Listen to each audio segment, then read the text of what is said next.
स्वागत है आप सबका एक बार फिर से स्टडी टुगेदर प्लेटफॉर्म पर। मैं रुपेश सिंह आप सब के लिए क्लास 9 का जो कि चैप्टर 2 ज्योग्राफी का फिजिकल फीचर्स ऑफ इंडिया का पार्ट 3 लेकर के आया हूं। तो जैसे हम पहले के 2 वीडियोस में देखे थे, पहला वीडियो हमारा था इंट्रोडक्शन, उसमें हम देखे थे हम क्या क्या इस चैप्टर में डिस्कस करेंगे, उसका भी लिंक आपको हमारे डिस्क्रिप्शन में मिल जाएगा। और सेकंड पार्ट जिसमें हम देखे थे हिमालयन माउंटेन्स के बारे में, उसका भी लिंक आपको डिस्क्रिप्शन में मिल जाएगा। ठीक है, तो वहाँ पर हम अच्छे से डिस्कस किए थे हिमालयन के बारे में। अब आज डिस्कस करेंगे हम नदर्न प्लेन्स के बारे में। तो नदर्न प्लेन्स होता क्या है? तो आप जब इंडिया के नॉर्थ साइड पे आप जब जाएंगे, ठीक है, जब इंडिया के आप नॉर्थ साइड पे जाएंगे तब वहाँ गौर करेंगे, वहाँ की जो ज़मीन है उसी को कहा जाता है नदर्न प्लेन्स, जो कि फ्लैट है। ज़मीन क्या है? फ्लैट है। वही ज़मीन को हम नदर्न प्लेन्स के नाम से बुलाते हैं। और नदर्न प्लेन्स क्यों बना, कैसे बना और कैसे कैसे वहाँ पे रिवर फ्लो होते हैं और वहाँ पे क्या हम कल्टीवेशन कर सकते हैं, मतलब खेती हम वहाँ कर सकते हैं या नहीं कर सकते, वो भी चीज़ आपका जितना मन में क्वेश्चन उठेगा नदर्न प्लेन्स को लेकर के, वो सब चीज़ को हम यहाँ पे अभी कवर करेंगे। ठीक है, चलिए शुरुआत करते हैं हमारा टॉपिक को, द नदर्न प्लेन्स। तो जो नदर्न प्लेन्स है found by the 3 major rivers. जो नदर्न प्लेन है वो 3 मेजर रिवर के द्वारा बनाया गया। मेजर रिवर मतलब कि नदर्न प्लेन का बहुत बड़ा हिस्सा 3 रिवर का बड़ा पार्ट से बना हुआ है। कौन कौन सा रिवर? इंदस, जो कि पाकिस्तान में बह करके चले जाता है, ये भी हिमालय से निकला हुआ है। द गंगा तो आप जानते हैं, गंगा रिवर, ठीक है, और ब्रह्मपुत्र, ये तीनों हिमालय से निकले हुए हैं। ठीक है, और ये तीनों नदर्न प्लेन्स को कवर करते हुए एक पाकिस्तान बह के निकल जाता है और 2 कहाँ निकल जाते हैं? बांग्लादेश। ठीक है, northern plain found by the एल्यूबल सॉइल। तो जो नदर्न प्लेन है, जो नदर्न साइड का मैं आपको क्या बताया, जमीन है, फ्लैट जमीन, वो किस चीज़ का सॉइल से कवर है? मतलब सॉइल तो होगा वहाँ पर, वो कौन सा सॉइल है? वो है एल्यूबल सॉइल। एक तरह का सॉइल होता है जहाँ पर हम खेती अच्छे से कर सकते हैं।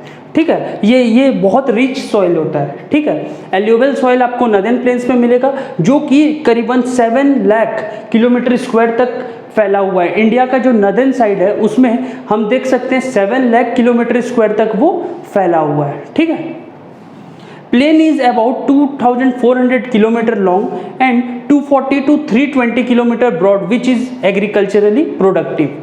तो ये पॉइंट आपको बता रहा है कि जो प्लेन है, जो नदर्न प्लेन है, जो नदर्न जमीन है, वो करीबन 2400 किलोमीटर लंबा है। ठीक है, लेंथ है उसका 2400 किलोमीटर। ठीक है, और 240 to 320 किलोमीटर तक वो चौड़ा है, फैला हुआ है।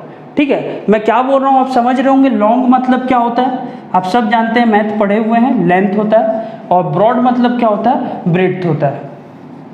ठीक है, तो जो लंबाई है उसका नदर्न प्लेन का वो है 2400 किलोमीटर, और जो चौड़ाई है, जो विड्थ है उसका या फिर ब्रेड्थ है उसका, वो 240 to 320 किलोमीटर तक है। ठीक है, और मैं आपको जैसे बताया एल्यूबल सॉइल वहाँ पे प्रेजेंट है, तो उस कारण क्या होता है, वो एग्रीकल्चरली प्रोडक्टिव होता है। एग्रीकल्चरली प्रोडक्टिव मतलब वहाँ पे आप खेती कर सकते हैं। ठीक है, इसी के लिए आप देखेंगे पंजाब में, मैं बताऊंगा नदर्न प्लेन्स में कौन कौन से स्टेट्स आते हैं, लेकिन उससे पहले मैं आपको ये बता दूं, छोटा सा एक बात है। नदर्न प्लेन्स में आप देखे होंगे पंजाब एक स्टेट है, पंजाब को भी आप जानते हैं। पंजाब में खेती बहुत अच्छा होता है, हरियाणा में भी खेती बहुत अच्छा होता है। क्यों? वहाँ पर एल्यूबल सॉइल का ज़्यादा मात्रा प्रेजेंट है। ठीक है, riverine island is formed in northern plain due to gentle slope, the speed of river is not so much. तो ये पॉइंट आपको बता रहा है रिवराइन आइलैंड, ये नाम आप शायद पहली बार सुन रहे हो। आप आइलैंड शब्द से फेमिलियर होंगे। आइलैंड शब्द क्या होता है? ऐसा एरिया जो कि पानी के चारों तरफ से कवर्ड हो। ठीक है, मतलब कि एक एरिया ऐसा यहाँ पर जो कि जिसके चारों साइड क्या है? पानी है, उसको कहा क्या जाता है? आइलैंड। ठीक, लेकिन रिवराइन आइलैंड क्या होता है? रिवराइन आइलैंड वही होता है जो आइलैंड आप समझ रहे हैं वो समुद्र के द्वारा बनाया गया रहता है, और जो रिवर के द्वारा बनाया गया रहता है उसको रिवराइन आइलैंड कहा जाता है। ठीक है, मैं फिर से रिपीट कर दूं, रिवराइन आइलैंड क्या होता है? रिवराइन आइलैंड ऐसा आइलैंड होता है जो कि नदी के द्वारा बनाया गया होता है। ठीक है, तो आपको नदर्न प्लेन में रिवराइन आइलैंड भी मिलेगा। ठीक है, जो कि कब बनता है?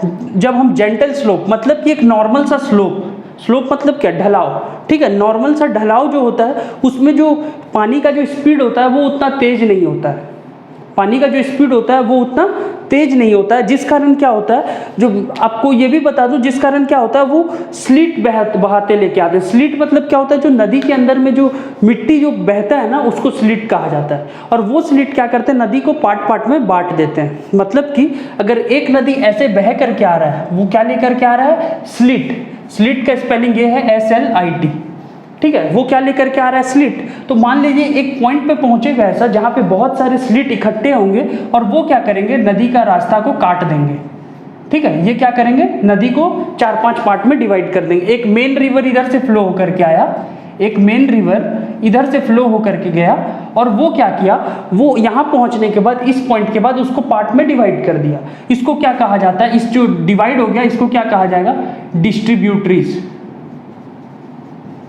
क्या कहा जाएगा, डिस्ट्रीब्यूटरीज, ठीक है। तो जो डिस्ट्रीब्यूटरीज है आपका वो क्यों फॉर्म होता है, ड्यू टू स्लिट।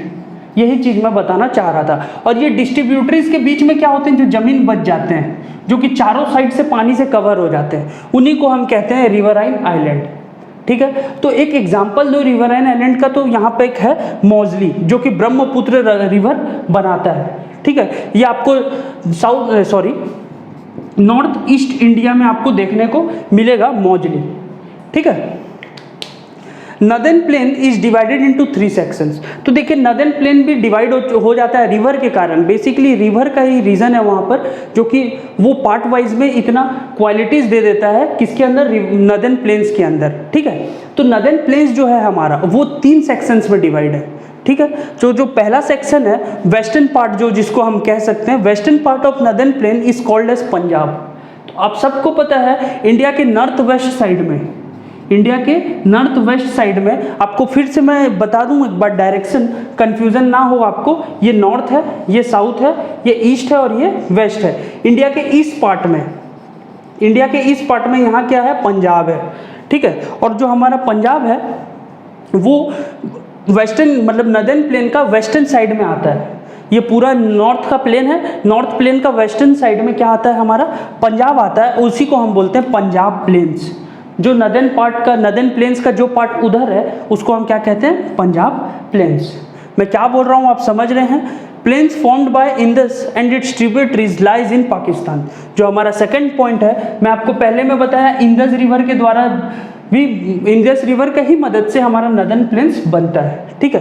लेकिन जो इंडस रिवर है और जो उसके ट्रिब्यूटरीज हैं, ट्रिब्यूटरीज क्या होते हैं ये भी देख लीजिए आप। डिस्ट्रीब्यूटरीज समझे आप, अब ट्रिब्यूटरीज देख लेते हैं। यहीं पे मैं दिखा देता हूँ आपको। मान लीजिए बहुत सारे नदी ऐसे बह के आ रहे हैं, ठीक है। वो आकर के एक पॉइंट पे मिले, ठीक है, वो आकर के एक पॉइंट पे मिले, फिर वो बह करके आगे चले गए। तो ये जो पॉइंट होगा ना, या फिर ये नदी को क्या बोलेंगे हम, ट्रिब्यूटरीज। ट्रिब्यूटरीज का मतलब आकर के एक पॉइंट पे मिल जाना, ठीक है। और डिस्ट्रीब्यूटरीज का मतलब एक पॉइंट से बाहर निकल जाना। मैं क्या बोल रहा हूँ समझ रहे हैं। यहाँ देखिए सारे पॉइंट से निकल गए तो डिस्ट्रीब्यूटरीज, एक पॉइंट पे आके मिल गए तो ट्रिब्यूटरीज। तो इंडस के जो ट्रिब्यूटरीज हैं, इंडस का जो नदी जो आकर के इंडस में मिलते हैं, वो ज़्यादातर कहाँ मिलेंगे आपको, पाकिस्तान में मिलेंगे। तो जो इंडस है मैं आपको पहले ही बताया, बह करके कहाँ निकल जाता है, पाकिस्तान। और गंगा और ब्रह्मपुत्र बह के कहाँ निकल जाते हैं, बांग्लादेश, ठीक है। जो लास्ट पॉइंट है हमारा इस सेक्शन का, इंडस एंड इट्स ट्रिब्यूटरीज। जो इंडस है उसका क्या क्या ट्रिब्यूटरीज हैं ये जान लीजिए। ट्रिब्यूटरीज जो मैं बताया आपको आकर के इंडस में मिलते हैं, वो कौन कौन से हैं, द रावी, ये आपको नदर्न साइड में इंडिया का मिल जाएगा। झीलम रिवर को आप सब जानते हैं, ठीक है। सतलज भी जानते हैं आप। चिनाब ये आपको मध्य प्रदेश से निकलता हुआ एक रिवर दिख जाएगा, ठीक है। और द बीज ये आपको उत्तराखंड के आसपास में मिल जाएगा, ठीक है। तो इतने रिवर्स हैं जो कि कहाँ जा करके मिलते हैं, इंडस रिवर में। फिर से मैं नाम दोहराता हूँ, the Ravi, the Jhelum, the Sutlej, the Chenab and the bees, ठीक है। तो चलिए अब इसके बाद हम जो और पॉइंट्स हैं हमारे इस टॉपिक पे उसको भी डिस्कशन कर लेते हैं। तो आइए जो हमारा जो बचा पॉइंट्स है उन सबको भी डिस्कस कर लेते हैं नॉर्दर्न प्लेन्स के ऊपर। तो देखते हैं पहला पॉइंट्स हमारा, Ganga plains extended between Teesta and the Ghaghara rivers. तो आपको मैं कुछ दिन पहले ही अभी हमारे ही चैनल पे हिमालय का जब मैं टॉपिक कवर कर रहा था, वहाँ पर मैं तीस्ता का नाम लिया था, जो कि नॉर्थ ईस्ट में बहने वाला एक रिवर है इंडिया का नॉर्थ ईस्टर्न पार्ट में। ठीक है। और घाघरा इंडिया का नदन पार्ट में बहने वाला रिवर है। उनके बीच में गंगा का जो प्लेन्स है वो लाई करता है, विच इज स्प्रेड इनटू, जो कि आपको कई सारे स्टेट में देखने को मिलेंगे, जैसे बिहार, यूपी, उत्तर प्रदेश मतलब हरियाणा, दिल्ली, और कुछ पार्ट में झारखंड का, और साथ ही वेस्ट बंगाल का। ठीक है, कुछ पार्ट में वेस्ट बंगाल का भी आपको देखने को ये मिलेगा। तो मतलब कि जो गंगा प्लेन्स है वो फैला कहाँ पे है, यूपी, बिहार, हरियाणा, दिल्ली और झारखंड और वेस्ट बंगाल में। ठीक है, तो नेक्स्ट उसके बाद Brahmaputra lies particularly in Assam. तो मैं आपको 3 रिवर का नाम लिया, द इंदस, द गंगा, और जो थर्ड था द ब्रह्मपुत्र, ये था। ठीक है, तो द इंदस के बारे में मैं बताया, वो कहाँ चले जाता है, पाकिस्तान चले जाता है, इसी के लिए उसको अब कवर ज़्यादा नहीं किया। वो जो गंगा के बारे में बात करें तो गंगा बह करके बांग्लादेश चले जाता है, और गंगा के बारे में भी पॉइंट्स पैरेलली कवर कर रहा है। यहाँ पर आप देख रहे होंगे, पिछले वाले में भी आप देखें कि गंगा प्लेन्स जो था उसके ऊपर भी पॉइंट्स था, अभी भी गंगा के ऊपर में प्लेन में, मतलब गंगा के प्लेन्स के ऊपर पॉइंट कवर कर रहा है। अब देखिए यहाँ ब्रह्मपुत्र जो है वो पर्टिकुलरली सिर्फ अगर बात करें तो वो सिर्फ आसाम में ही आपको देखने को मिलेगा। ठीक है, मतलब कि नॉर्थ ईस्ट में, कहाँ पे, नॉर्थ ईस्ट स्टेट्स में। ठीक है, according to relief feature northern plains divided into 4 regions. तो जो हमारा नदन प्लेन्स है, अगर हम उसको रिलीफ से देखें, रिलीफ मतलब उसको फिजिकली देखें, फिजिकली मतलब कि पहाड़, माउंटेन, वहाँ पे हिल, वहाँ के टेरेस, वहाँ का स्लोप सब मिला करके अगर हम देखें तो वो 4 रीजन्स में डिवाइड हो जाता है। ठीक है, तो पहला है क्या पॉइंट आप देख लीजिए, river descended from mountain spread and deposit pebbles. Pebbles क्या होते हैं, स्मॉल स्टोन्स होते हैं। क्या होते हैं, स्मॉल स्टोन्स। ऐसे रिवर जो कि माउंटेन से ऊपर से बह करके आते हैं नीचे, वो क्या लाते हैं, छोटे छोटे पत्थर लाते हैं अपने साथ। ठीक है, वो जो छोटा छोटा पत्थर है वो उसी को कहा जाता है पेबल्स। ठीक है, उसी को क्या कहा जाता है, पेबल्स, जो कि 8 किलोमीटर से 16 किलोमीटर तक फैला हुआ रहता है। और वो जो ऊपर से जो रिवर जो गिरता है नीचे, जो नीचे आता है रिवर फ्लो होकर के, वो सिवलिक, हिमालय का एक नदन पार्ट है। हम 3 पार्ट हिमालय का डिस्कस किए थे, उसमें हिमालय का नदन पार्ट को हम क्या बोल रहे थे, सिवलिक। तो सिवलिक से पैरेलल बहता है। ठीक है, अगर सिवलिक, ये रिवर फ्लो हो रहा है और सिवलिक यहाँ पे, तो सिवलिक ऐसे है और ये रिवर ऐसे फ्लो होता है। रिवर क्या होता है, उसके पैरेलल फ्लो होता है, ऐसे चलता है। ठीक है, तो उसी रीजन को हम बोलते हैं भाबर। क्या बोलते हैं, भाबर। ठीक है, streams and rivers creates a marshy, swampy and wet region known as Terai. तो मार्सी क्या होता है, जो थोड़ा गिल्ला मिट्टी हो, जिसमें दलदल टाइप का मिट्टी, अगर ऐसे मैं बोलूँ। स्वाम्पी आप देखे होंगे, एक ऐसा मिट्टी जिसमें से छेदे मतलब कि पोर्स होते हैं, छेदा तो नहीं बोलेंगे, पोर्स बोलेंगे अगर साइंटिफिक लैंग्वेज में। ठीक है, वैसा मिट्टी। और वेट रीजन मतलब कि जहाँ पे ज़्यादा बारिश हो या फिर ज़्यादा नदी का पानी वहाँ पर पहुँचता हो, वैसे रीजन्स को हम क्या बोलते हैं, तेरेई बोलते हैं। तो पहला क्या था, भाबर, दूसरा क्या हुआ, तेरेई हुआ। थर्ड जो है हमारा, regions lie above the flood plains of rivers and presents a terrace like feature called as bhangar. तो बता रहा है ये पॉइंट आपको पता होगा, फ्लड क्या होता है, जब नदी का पानी ओवरफ्लो हो जाता है, वो क्या करता है, आसपास के जितने जगह पर हैं उन सब पे बाढ़ ले आता है। ठीक है, तो कुछ ऐसे रीजन है जहाँ बाढ़ आता है फ्लड के कारण, और कुछ ऐसे रीजन है जहाँ पर आता ही नहीं है, मतलब नदी के लेवल से ऊपर में नदी का पानी वहाँ तक पहुँच नहीं पाता, अगर वो वहाँ पे बाढ़ भी आ जाए तब भी।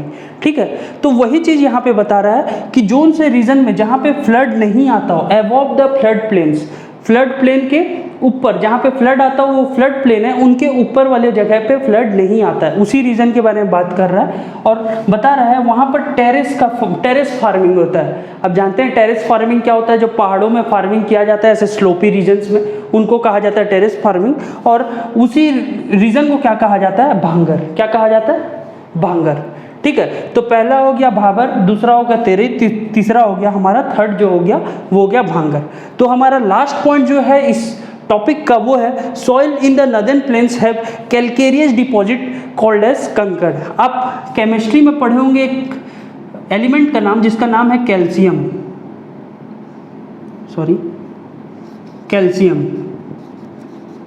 ठीक है, तो जो कैल्शियम है उसका नाम मैं क्यों यहाँ लिया वो भी मैं बता दूं।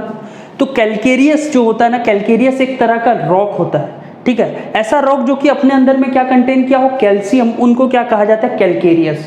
अगर हम उसको हिंदी में बोलें तो कंकड़, आप सुने होंगे कंकड़, छोटे छोटे होते हैं वो कंकड़।